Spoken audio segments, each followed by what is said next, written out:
Selamat siang adik-adik. Jadi untuk pertemuan kali ini, sebelumnya mungkin ini adalah pertemuan pertama di kelas ini ya. Oke, jadi selamat datang. Jadi izinkan saya pertama kali untuk datang masuk ke perkuliahan kali ini, yaitu perkuliahan di kelas kimia organik pertama. Oke, jadi izinkan saya untuk memperkenalkan diri terlebih dahulu. Diperkenalkan, nama saya Widya Priatami, salah satu dosen pengampu pada mata kuliah ini, yaitu mata kuliah kimia anorganik. Jadi pada pertemuan ini kita sudah masuk di pertemuan ke-9. Oke, pertemuan ke-9. Jadi untuk pertemuan ke-9, 10, dan ke-11 nanti itu yang akan masuk di pertemuan itu adalah saya. Jadi untuk sekarang ini sudah masuk ke pertemuan ke-9. Oke, jadi ini ya saya share PPT saya.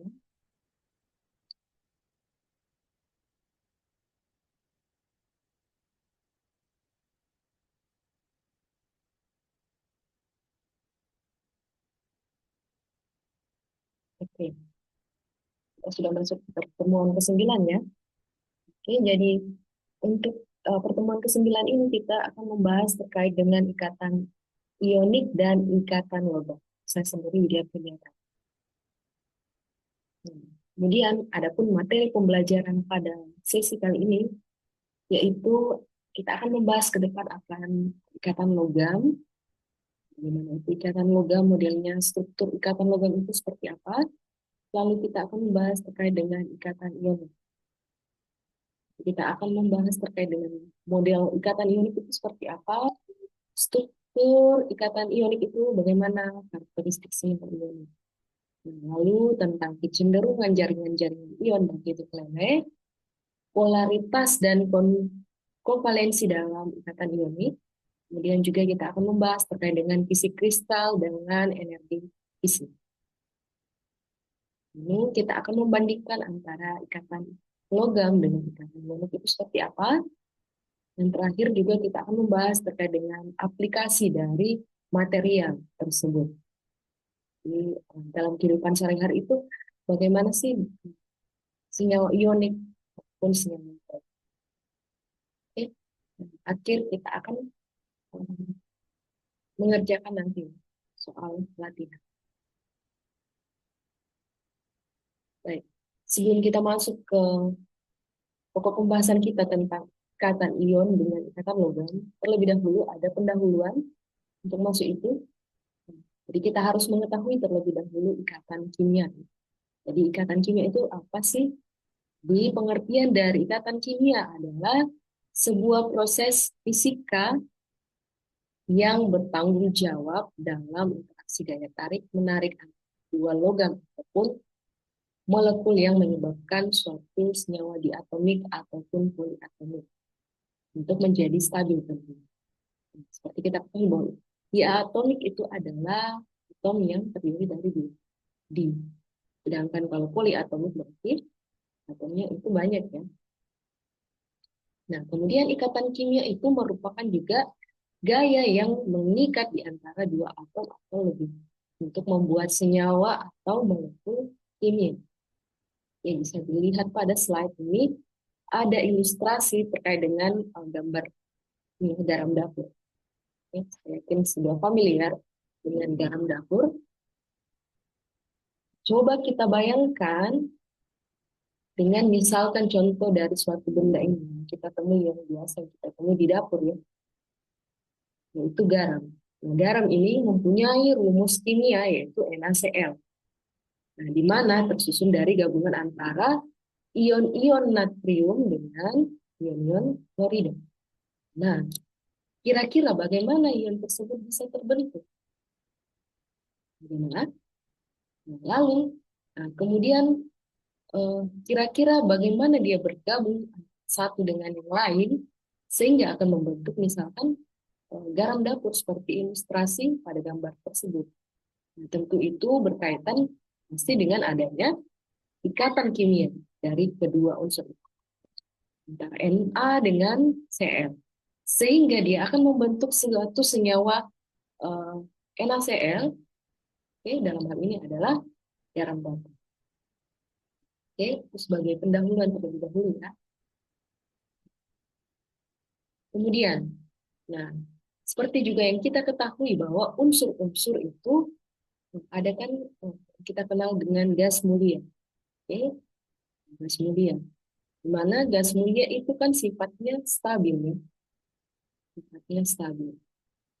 Karena dia bersifat stabil, maka di alam itu dia dalam keadaan bebas sebagai atom. Bisa kita lihat di slide ini. Ini kan gas mulia ya, gas mulia. Karena dia sudah mencapai kestabilan konfigurasi elektronnya dalam keadaan stabil sesuai dengan hukum oktet dengan duplet, okay? Valensi terluarnya itu sudah stabil, maka dia tidak perlu uh, membentuk ikatan dengan yang unsur yang lain karena dia sudah stabil. Okay? Berbeda dengan atom-atom yang misalkan tidak stabil seperti ini. Lithium, N, nitrogen, kalsium, Br, dan Ba. Okay?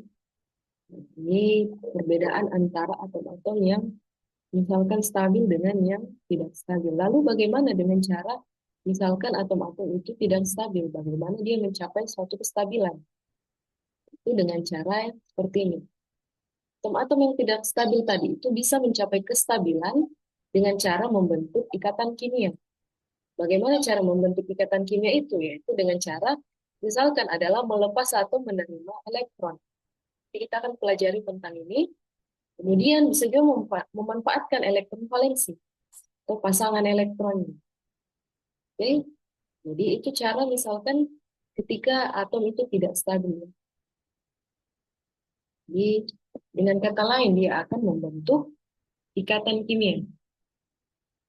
Nah, sehingga bisa disimpulkan bahwa untuk mencapai suatu kestabilan, maka unsur-unsur selain misalkan gas mulia itu akan membentuk ikatan satu sama lain atau akan membentuk suatu ikatan kimia. Oke.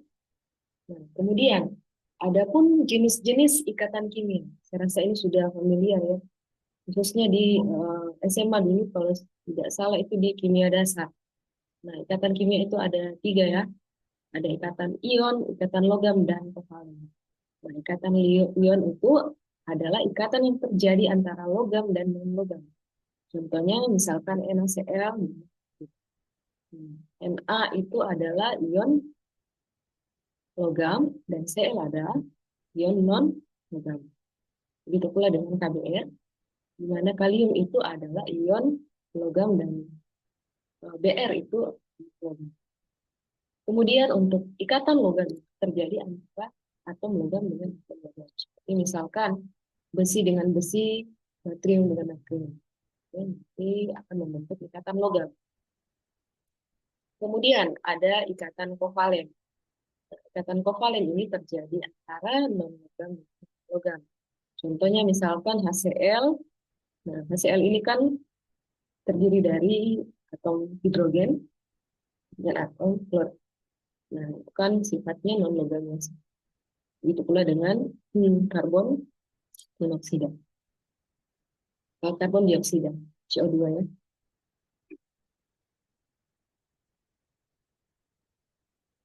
Nah, untuk pertemuan kali ini kita akan membahas tentang ikatan logam.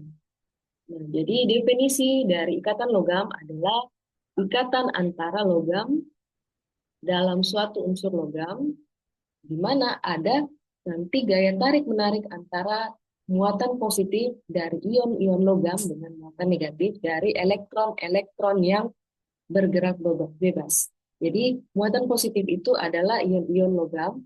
Nah, kemudian yang negatif itu adalah elektron. Kalau bisa divisualisasikan dari gambar di slide ini bisa kita lihat bahwa ikatan logam ini ya terdiri dari ikatan positif ya, kation ini yang ada di tengah. Kemudian dikelilingi oleh elektron. Elektron.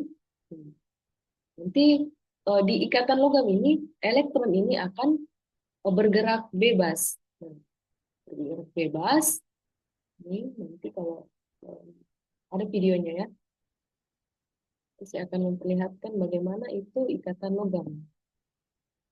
Baik, nah atom-atom logam ini eh, memiliki keelektronegativan yang rendah. Jadi nantinya cenderung akan mudah melepaskan elektron terluarnya. Oke, nah jika atom logam itu melepaskan misalkan elektron maka terbentuk nanti ion kation atau ion positif. Nah, kemudian elektron-elektron dari atom-atom logam ini juga ditemukan di dalam kisi-kisi logam. Tadi yang di sini. Dia akan bergerak bebas. Kemudian nanti akan timbul nanti gaya elektrostatik. Di mana gaya elektrostatik ini akan saling tarik-menarik antara kation positif dengan elektron yang bersifat negatifnya. Akan tarik-menarik. Kemudian nanti akan timbul gaya elektrostatik. Sehingga nanti proses tarik-menarik dari kation dengan eh, elektron ini nanti akan membentuk juga lautan namanya lautan elektron. Oke, membentuk lautan elektron karena elektron di sini nanti akan bergerak aktif ya. Nanti akan menimbulkan namanya eh, efek lautan elektron. Oke. Nah, untuk lebih jelasnya mengenai tentang lautan elektron yang bisa kita lihat di sini pada video kali ini.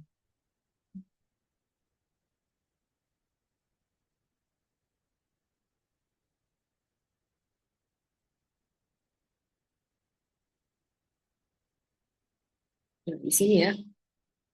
Nah, ini elektron yang bergerak bebas, oke, membentuk lautan elektron. Nah, yang berwarna kuning, oke, bergerak bebas sehingga dia akan membentuk nanti lautan elektron. Oke, ini visualisasi dari tadi ikatan logam. Ini, nah,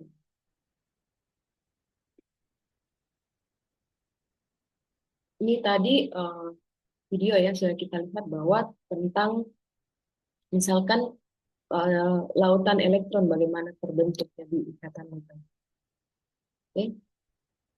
Nah, di sini bisa kita lihat ya bahwa contoh kasus untuk ilustrasi ini adalah logam potasium atau biasa kita kenal dengan logam kalium. Oke. Nah, ilustrasi ini untuk contohnya misalkan logam eh, kalium. Jadi ini contohnya saja ya. Misalkan ini logam kalium ya. Logam kalium. Jadi teori lautan elektron ini menjelaskan bahwa elektron valensi logam itu akan bergerak bebas mengisi nanti ruang-ruangan antara kisi-kisi kation logam ini. Oke. Nah, dalam contohnya ini misalkan eh, atom kalium. Nah, kalau kita buat konfigurasi elektronnya ini, nah seperti ini ya, ini, maka kalau sudah membuat elektron valensinya, konfigurasi elektronnya, maka bisa didapatkan bahwa elektron valensinya itu adalah satu. Oke, elektron valensinya satu, nah, di mana elektron yang kulit terluarnya itu adalah 4s. Nah, ini mudah melepaskan satu elektron. Oke, mudah melepaskan satu elektronnya. Ini. Nah, jadi kecenderungannya bahwa kalium ini cenderung melepaskan satu elektron untuk mencapai keadaan stabil tadi ya. Sehingga dia akan melepaskan satu elektron, maka nanti ini akan berubah menjadi K+. Oke, K+. Karena dia sudah melepaskan satu elektron, maka dia akan berubah menjadi K+ untuk mencapai suatu kestabilan. Berdasarkan contoh ilustrasi ini, anggap ini logam kalium, ya. Maka di sini atom kalium nanti akan melepaskan tadi satu elektron. Di sini contohnya ya, ini yang berwarna orange adalah kation atau ion positifnya. Yang kuning ini tadi adalah elektron, mana elektron ini akan bergerak aktif atau bebas. Oke, nah sini ada ion kalium plus ya, di sini kalium, kalium, kalium, kalium dan kalium seterusnya. Yang mana ini satu atom kalium ini, nah akan melepaskan nanti satu elektron. Satu elektron, satu elektron, satu elektron. Nah, karena kalium di sini adalah banyak, kan nanti itu elektron di sini akan banyak. Sehingga akan menyebabkan efek dari lautan elektron tersebut. Sehingga, nah itu sudah eh, menimbulkan efek lautan elektron. Hanya itu teorinya dikatakan bahwa dalam ikatan logam itu ada namanya teori lautan elektron. Karena dari hal itu ya, sudah melepaskan satu elektron. Ini contohnya khusus untuk misalkan eh, untuk kalium ya. Sama juga untuk logam-logam yang lain. Oke, prinsipnya itu sama. Intinya adalah elektron nanti itu bergerak bebas di antara kation-kation logam membentuk lautan. Lautan elektron.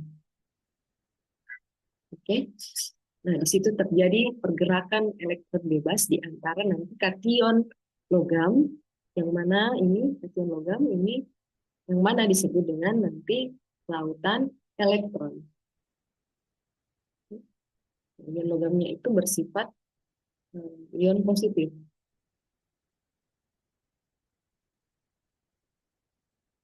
Nah, kemudian nanti akan muncul pertanyaan, mengapa bisa uh, elektron itu bergerak bebas di sini? Oke, mengapa? Nah, jadi yang namanya elektron itu muatannya kan negatif. Sedangkan di sini contoh kasusnya adalah di sini adalah kalium yang uh, positif ya, positif. Sehingga elektron ini akan nanti saling tarik menarik. Ya, tarik menarik ini positif dengan negatif di sini. Nah, dia karena ada gaya tarik menarik atau gaya elektrostatik tadi yang sudah saya jelaskan di slide yang sebelumnya ya. Karena ada gaya tarik menarik atau gaya elektrostatik, sehingga elektron akan saling tarik menarik dengan kation. Sehingga nanti akan menyebabkan juga membentuk nanti lautan elektron. Kemudian itu akan secara eh, secara terus-menerus dia akan melakukan itu ya. Jadi ion ini akan tarik menarik dengan ion negatif ini dan begitu seterusnya.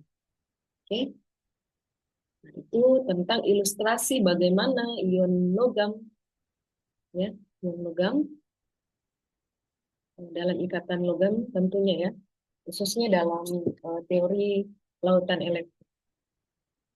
Oke. Nah, kemudian bagaimana dengan karakteristik ikatan logam? Nah, adapun karakteristik dari ikatan logam yang pertama itu ikatan logam itu terbentuk jika atom logam seperti tadi ya, kalium dan kalium misalkan. Kemudian dalam ikatan logam itu elektron valensi bebas bergerak di seluruh struktur logam sehingga membentuk lautan elektron. Oke, itu yang tadi sudah saya jelaskan tentang teori lautan elektron.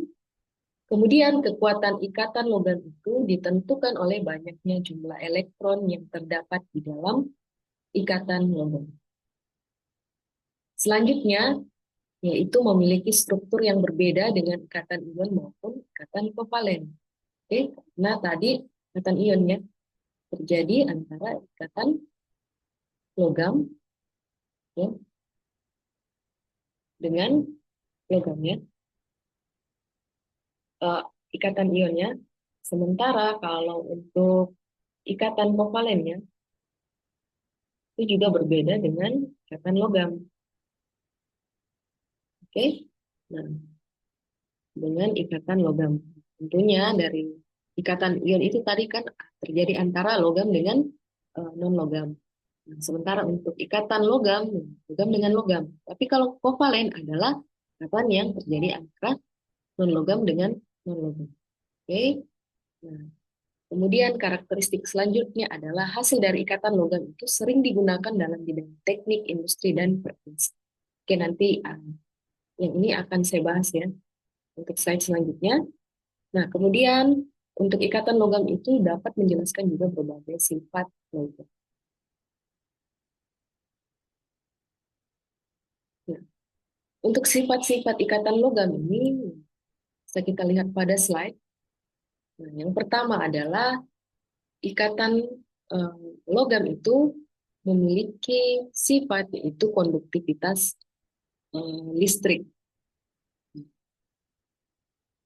Jadi semua ikatan logam itu sebelum kita membahas yang lebih lanjut ini, jadi sifat ikatan logam ini berdasarkan tadi ya karakteristik sifat logam di mana adanya teori lautan elektron.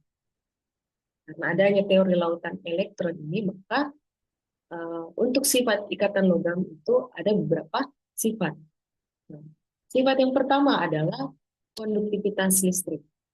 Nah, sifat ikatan logam yang pertama adalah bisa memberikan konduktivitas listrik. Nah, sifat ini membuat logam itu bisa akhirnya menghantarkan listrik dengan baik.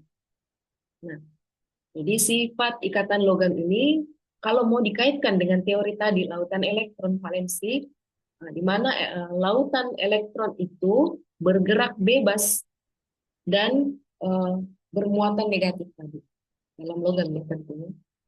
Itulah mengapa logam itu umumnya merupakan pengantar arus listrik.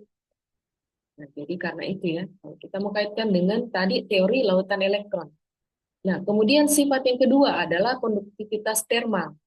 Nah, selain pengantar listrik yang baik, maka logam juga ini dikenal dengan pengantar panas yang baik. Kenapa? Karena elektron valensi yang bergerak bebas dalam logam itu nanti mampu menghantar atau memindahkan panas. Oke? Nah, kalau misalkan di teknik itu namanya mata kuliah perpindahan panas. Nah, itu salah satunya juga ya untuk konduktivitas termal. Mengapa eh, logam itu eh, bisa menghantarkan listrik? Salah satunya juga itu karena tadi teori lautan elektron. Oke?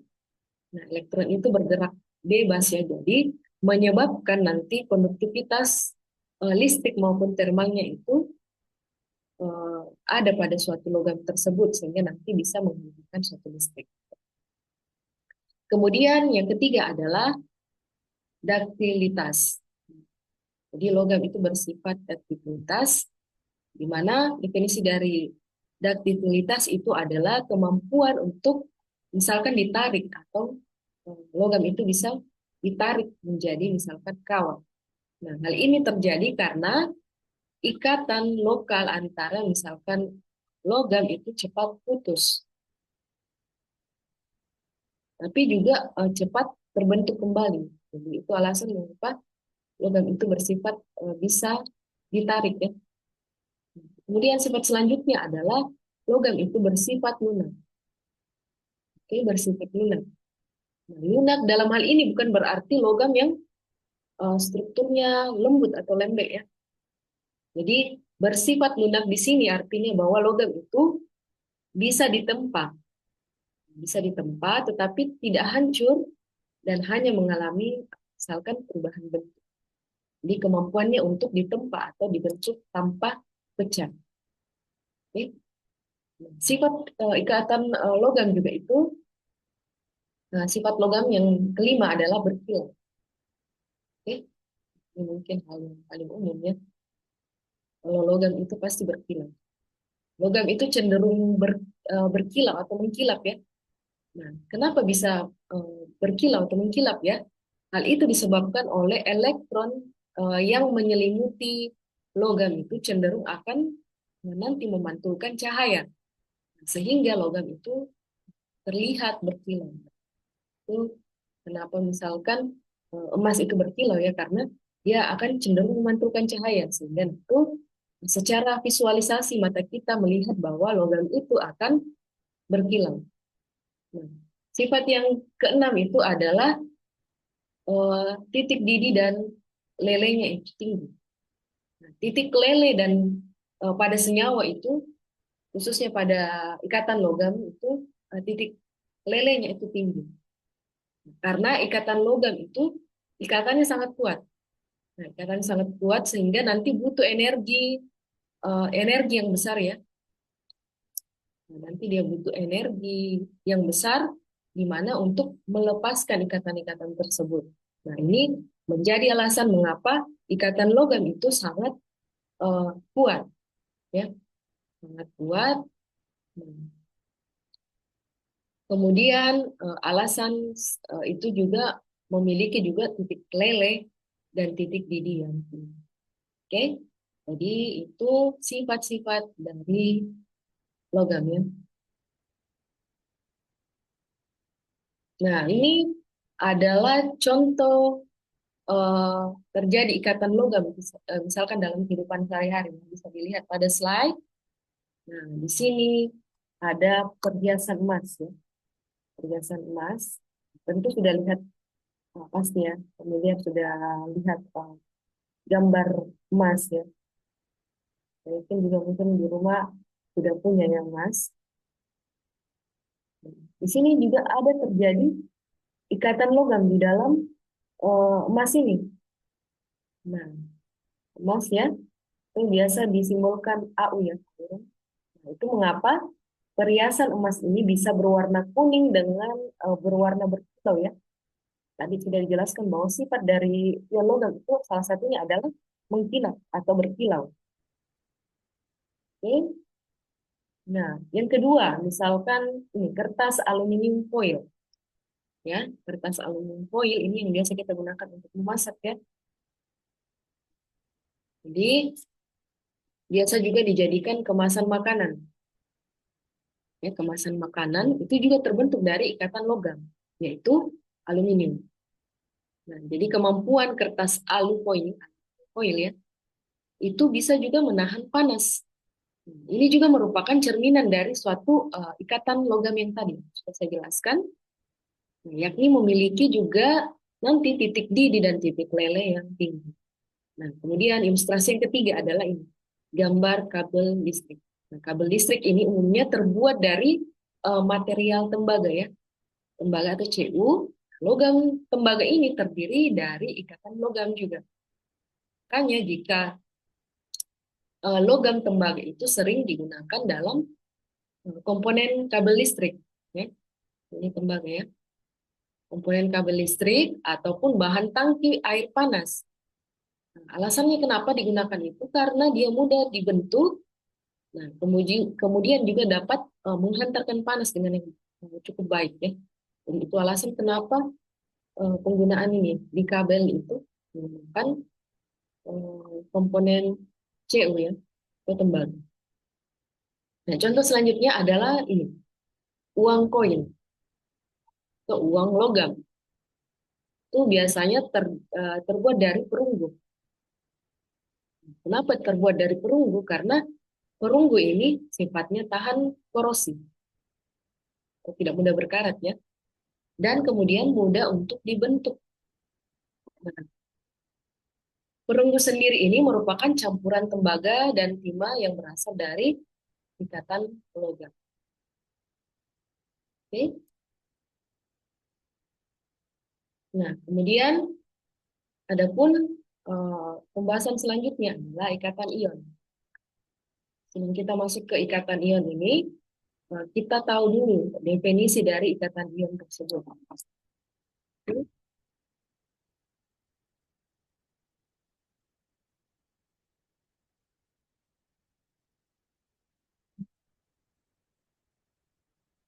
Jadi perlu kita ketahui bahwa ikatan ion itu adalah ikatan yang terbentuk karena adanya gaya tarik-menarik atau elektrostatik antara anion dengan kation yang terbentuk sebagai akibat dari serah terima elektron.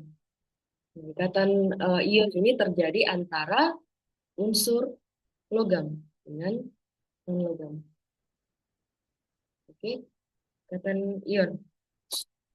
Jadi di sini ada ikatan ion terjadi antara logam dengan non-logam. Mana logam itu akan melepaskan elektron. Nah, sehingga nanti setelah dia melepaskan elektron, maka dia akan menjadi ion positif. Nah, itu biasa disebut dengan kation. Nah, sementara untuk non-logam ini, dia akan menerima elektron sehingga nanti akan berubah menjadi anion. Nah, anion atau ion negatif. Nah, ketika kation dengan anion digabung, maka akan membentuk suatu senyawa ionik. Ya, senyawa ionik. Ini untuk ion logam ya. Di ion logam itu juga memiliki ciri khasnya itu elektron valensinya itu kurang dari 4. Nah, maka untuk mencapai kestabilan itu cenderung dia akan melepaskan nanti elektronnya. Dan setelah melepaskan elektron itu akan membentuk kation. Nah, sedangkan untuk ion non logam itu eh, ciri khasnya adalah memiliki elektron yang berjumlah lebih dari 4. Nah, tadi ini kurang dari 4, ini lebih dari 4. Nah, sehingga akan mencapai kestabilan konfigurasi elektron, maka cenderung akan menerima elektron atau menarik elektron. Nah, karena dia menarik dengan menerima atau menerima ya, maka dia akan membentuk anion. Jadi itu secara ringkas terkait dengan ikatan ion. Jadi contoh untuk ikatan ion itu bisa kita lihat di slide bahwa ada Na ya. Seperti yang kita ketahui bahwa Na itu nomor atomnya adalah 11. Maka konfigurasi setelah kita tuliskan konfigurasi elektronnya, maka hasilnya nanti 281. Nah, berdasarkan konfigurasi ini, kita dapat mengetahui bahwa jumlah elektron valensi di Na itu adalah 1 ya. 1. Kemudian berdasarkan konfigurasi ini kita juga dapat mengetahui bahwa kan elektron valensinya itu tadi 1. Sudah kita bahas tadi ya tentang atom yang bersifat stabil dengan stabil, tidak stabil ya. Nah, kalau misalkan dilihat di konfigurasi elektron ini untuk membentuk unsur Na ini menjadi stabil, maka akan melepaskan satu elektron ini. Oke. Melepaskan satu ini, sehingga natrium ini nanti memiliki berubah menjadi Na plus. Nah, dia sudah melepaskan tadi satu elektron untuk mencapai kestabilan. Melepaskan satu elektron, maka nanti akan membentuk Na plus. Plus di sini. Kemudian konfigurasi elektron dari Na itu akan berubah menjadi 28. Sehingga nanti sudah memenuhi hukum konfigurasi elektronnya atau yang bersifat stabil. Nah, kemudian bagaimana dengan atom Cl? Nah, atom Cl itu nomor atomnya adalah 17. Nah, setelah kita tulis konfigurasi elektronnya itu 287. Oke, 287. Nah, artinya bahwa Cl ini untuk mencapai kestabilan maka harus menarik satu elektron. Menarik satu elektron, maka setelah menarik satu elektron itu tadi, maka akan terbentuk ion negatif. Makanya di sini Cl berubah menjadi ion negatif. Jadi konfigurasinya sudah berubah jadi 2. Oke, sehingga ion Na plus dan Cl minus ini terbentuk. Kemudian ini akan menimbulkan gaya tarik menarik karena Na bersifat positif dan Cl bersifat negatif. Kan? Nah, setelah itu akan membentuk gaya elektrostatik.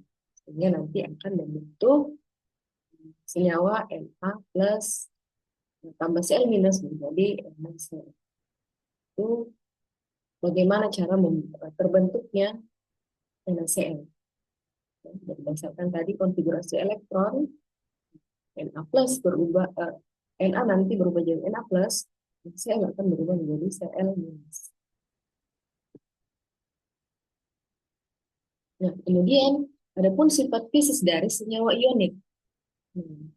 Jadi sifat fisis senyawa ion itu ditentukan oleh tadi gaya elektrostatik. Elektrostatik antara ion positif dengan negatif. Dalam fase padat itu akan membentuk struktur kristal. Kalau diilustrasikan tadi ya, NaCl ini bisa membentuk struktur kristal. Nah, contoh di sini ada ion Na, Na plus dengan Cl akan membentuk suatu struktur kristal NaCl. Nah, di setiap ion Na-nya ini, Na plus ini dikelilingi oleh 6 ion Cl minus.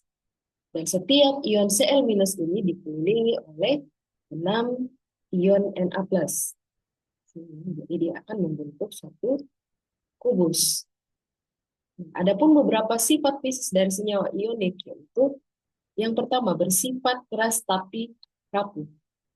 Jika senyawa ion ini dikenakan suatu energi, bisa kita lihat di slide ini, ilustrasi sifat rapuh dari senyawa ion.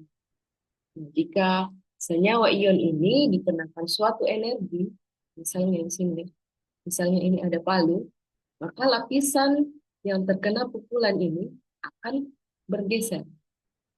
Ion-ion yang muatannya sama itu akan saling tolak-menolak. Akan saling tolak-menolak.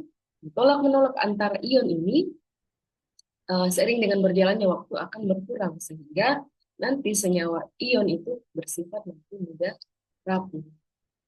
Makanya itu kenapa senyawa ionik itu bersifat rapuh. Oke, akan gambar ilustrasi ini. Yang kedua, senyawa ionik itu juga mempunyai titik lele dan titik didih yang tinggi. Nah, karena ikatan ion antara kation dengan anion itu sangat kuat. Untuk memutuskan ikatan ion itu diperlukan suatu energi yang cukup besar. Nah, sehingga penyebab dari hal itu, maka senyawa ion itu mempunyai titik didih dan titik lele yang cukup tinggi. Oke. Kemudian larut dalam pelarut air, tapi tidak umumnya tidak larut dalam organik. Kemudian sifat selanjutnya adalah bersifat konduktor listrik. Artinya tidak menghantarkan listrik pada fase padat, tetapi menghantarkan listrik pada fase cair atau larut dalam. Oke, itu contoh dari sifat fisis senyawa ion. Nah, bagaimana di kehidupan sehari-hari? Bisa kita lihat di slide ya beberapa contoh dari ikatan ionik yang biasanya kita temukan di kehidupan sehari-hari. Misalkan itu batu kapur. Itu, contohnya CaCO3. Jadi contoh saat ini batu kapur ini mengandung ikatan ion. Nah, dalam kehidupan sehari-hari bisa kita temukan batu kapur. Nah, batu kapur itu terdiri dari CaCO3, di kalsium yang berikatan ionik dengan karbonat CO3-. Oke, selanjutnya adalah pasta gigi. Jadi contoh zat yang mengandung ikatan ion adalah dalam kehidupan sehari-hari misalkan pasta gigi. Nah, pasta gigi ini terbuat dari ion natrium dengan klorida, bentuk ikatan ionik atau NaN. Selanjutnya ada baking soda. Nah, baking soda ini rumus kimianya itu NaCl3. Jadi contoh senyawa ion itu selanjutnya adalah baking soda. Soda ini biasanya digunakan di pembuatan kue atau roti. Nah, jadi natrium bikarbonat itu terbentuk antara ikatan ion dengan kation Na plus dengan anion karbonat atau HCO3-. Kemudian contoh selanjutnya adalah pemutih. Pemutih pakaian. Pemutih ini atau natrium hipoklorit atau rumus kimianya NaOCl itu biasa digunakan untuk pemutih pakaian atau disinfektan ya. Jadi pemutih itu terbentuk dari ikatan ion natrium Na+ dengan anion hipoklorit atau OC minus. Oke, selanjutnya kita akan membahas tentang kecenderungan jari-jari ion dan titik leleh. Oke, jadi untuk pengaruh jari-jari ion itu bisa kita menggunakan hukum Coulomb. Atau hukum Coulomb ya. Jadi rumusnya adalah U 1/R plus adalah jari-jari kation ditambah dengan jari-jari anion atau R minus.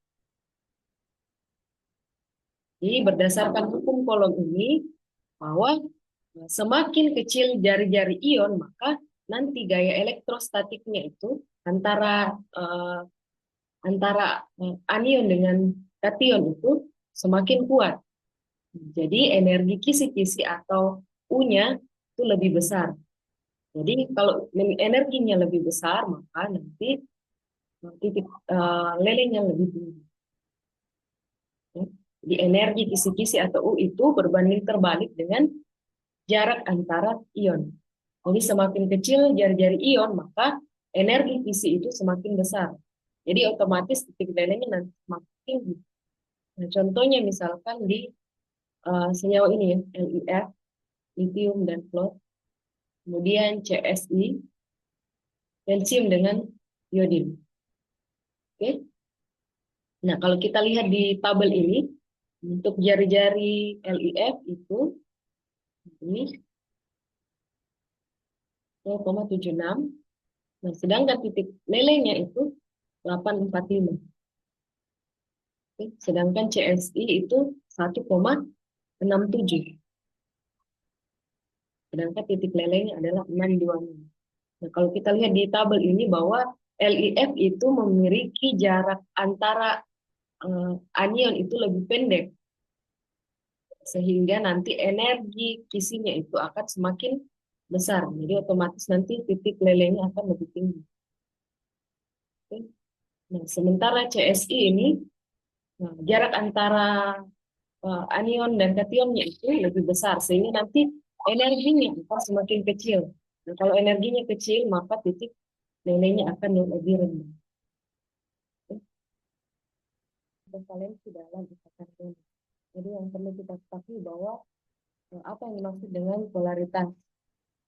Jadi polarisasi adalah itu merujuk pada kesetimbangan distribusi elektron antara kation dengan anion dalam senyawa ion, yang mana akan menyebabkan munculnya karakter kovalen parsial atau sebagiannya bukan kovalen. Nah, dalam polarisasi sesuai dengan aturan Fayens itu, jadi aturan Fayens itu ditemukan oleh Casimir Fayens pada tahun 1923. Jadi aturan ini memprediksi bahwa seberapa besar ikatan ionik itu dapat menjadi suatu ikatan kovalen berdasarkan itu sifat ionnya. Jadi kalau misalkan kation kecil itu dengan muatan tinggi seperti Al3+ itu dapat menarik dan mempolarisasikan awan elektron seperti anion. Anionnya itu yang besar seperti misalkan I-. Nah, nanti dia akan menyebabkan ikatan yang memiliki karakter kovalensi parsial. Nah, hal ini akan mengubah senyawa itu menjadi lebih kompleks. Nah, nanti akan membentuk Al-I3. Nah, dampak dari polarisasi pada sifat ionik itu bisa dilihat pada tabel bahwa kelarutan misalkan untuk ion murni itu misalkan NaF itu dia sifatnya larut dalam air. Dia bersifat polar. Sedangkan kalau misalkan untuk kovalen parsial, untuk AgI ini dia kurang larut, atau dia akan bersifat non polar. Nah, kemudian bagaimana dengan titik lelehnya? Untuk titik lelehnya itu untuk ion murni dia itu titik lelehnya itu cenderung lebih tinggi atau di atas 800 derajat Celcius. Nah, sementara untuk kovalen parsial itu lebih rendah atau di bawah 500 derajat Celcius. Nah, sementara untuk konduktivitasnya itu untuk ion murni itu eh, dia bersifat konduktor pada eh, lelehannya. Sedangkan kalau untuk konvalen parsial itu konduktivitasnya juga akan bersifat rendah. Nah, kemudian untuk pembahasan selanjutnya adalah fisik kristal dan energi fisik. Jadi tadi kan ionik itu bisa akan membentuk nantinya suatu struktur kristal. Struktur isi ionik ini, misalkan ya NaCl, NaCl tadi itu sudah kita bahas ke selanjutnya ya, ke slide yang sebelumnya bahwa NaCl itu bisa membentuk kristal. Jadi kristal dari NaCl ini memiliki struktur FCC atau phase center cubic. Oke. Dan untuk isi kristal itu memiliki berbagai macam ya jenisnya, tapi untuk NaCl itu tergolong dalam struktur kristal FCC atau phase center cubic atau kubus terpusat. Kemudian contoh yang lainnya adalah Celsius klorida atau CSCl. Nah, cesium klorida ini dia juga membentuk kubus yang lebih sederhana. Nah, sementara untuk zinc sulfida ini memiliki struktur zinc black. Kemudian untuk energi kisi itu bisa digambarkan dengan persamaan Born-Landen. Jadi energi kisi itu bisa dihitung dengan menggunakan rumus yang kompleks. Nah, yang mana juga akan mempertimbangkan juga jumlah muatan ion, jarak dan antara ion-ion tersebut juga. Kemudian juga serta memperhatikan tentang konstanta pendelung dan eksponen. Ini bisa dijelaskan teorinya untuk kestabilan termometer kristal.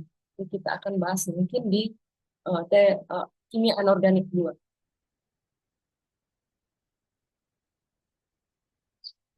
Nah, kemudian ini tadi ya, bisa divisualisasikan bahwa fisik kristal NaCl itu seperti ini. Jadi dia strukturnya itu FCC atau phase center kubik atau kisi pusat muka. Nah, jadi basisnya itu terdiri dari atom Na ya, Na dengan Cl. Bisa divisualisasikan seperti ini.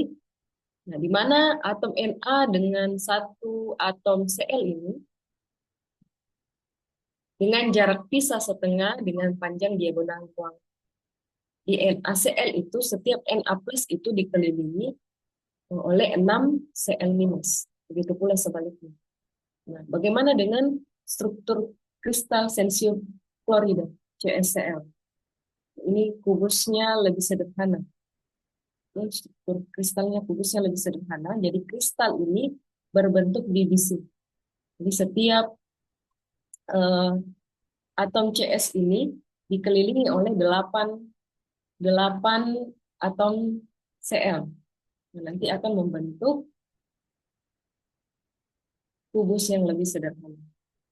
Oke, sementara untuk isi kristal Zn sulfida atau seng sulfida, nah ini strukturnya adalah kovalen yang dominan di mana nanti strukturnya membentuk tetrahedra.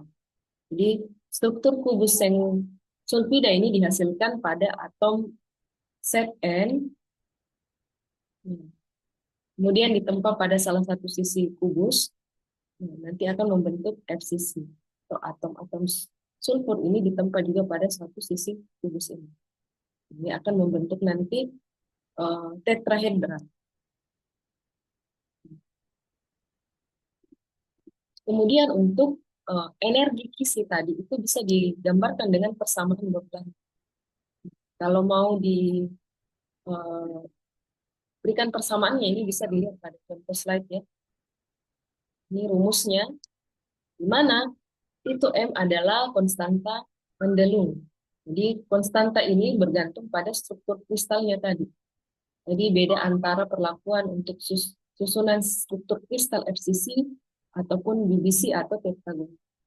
Contoh untuk NaCl ini, nilai M-nya itu adalah 1,7475. Sedangkan untuk CsCl itu, untuk konstanta Mendelungnya itu adalah 1,7627. Untuk N-nya ada eksponen bond. Itu kisarannya adalah 5 sampai 12 tergantung dari konfigurasi elektron. Nah, bagaimana cara untuk menghitung energi fisik kristal itu menggunakan rumus ini. Nah, menggunakan rumus ini tentu untuk menghitung ini perlu dengan memasukkan nilai variabel ini. Nah, sehingga nanti didapatkan nilai dari energi fisik kristal itu adalah 787 kilojoule per. Oke.